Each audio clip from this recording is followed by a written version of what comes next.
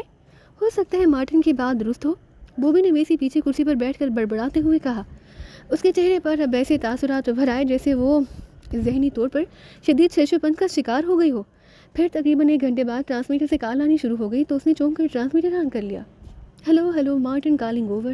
یس بوبی بول رہی ہوں. کیا رپورٹ ہے؟ مس عمران اور اس کے ساتھی واقعی نکل جانے میں کامیاب ہو گئے ہیں. میں نے پہلے اسٹیشن تک روڈ کی چیکنگ کی، پھر دونوں سائڈوں پر چیکنگ کی تو ایک سائڈ پر سڑک سے کافی ہٹ کر ایک زرعی فارم مل گیا.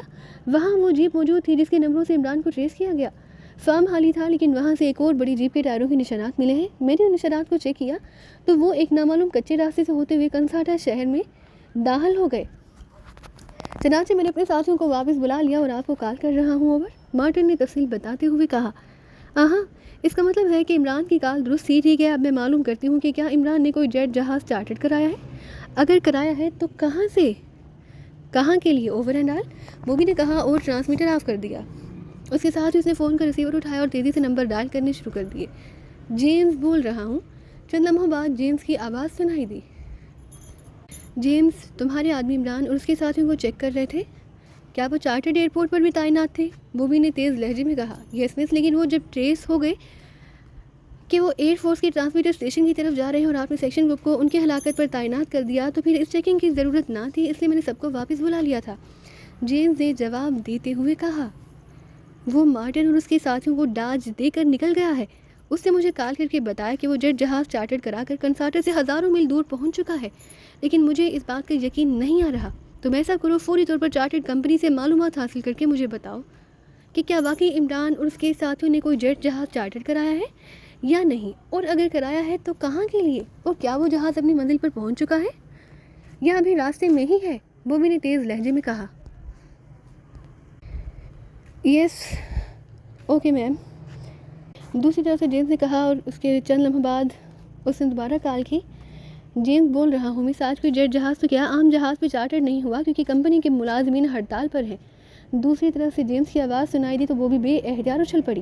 اس کا مطلب ہے کہ عمران کی کال غلط تھی. اس نے مجھے چکر دینے کی کوشش کی ہے. وہ لازماً یہاں کنساٹا میں ہی موجود ہوگا.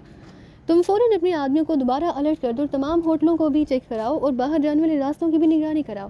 اور ہاں سنو، مارٹن کو کال کر کے اس سے تفصیلات حاصل کر لو کہ Imran air force transmitter station سے واپسی پر کس زرعی فارم سے جیپ لے کر کنساٹا میں داخل ہوا ہے. اس فارم کی تفصیلات حاصل کر کے کام آگے بڑھاؤ. وہ جیپ جس کا پہلے تم نے پتہ چلایا تھا، وہ جیپ اس نے اسی فارم میں چھوڑ دی ہے. بوبی نے تیز لہجے میں کہا. زرعی فارم؟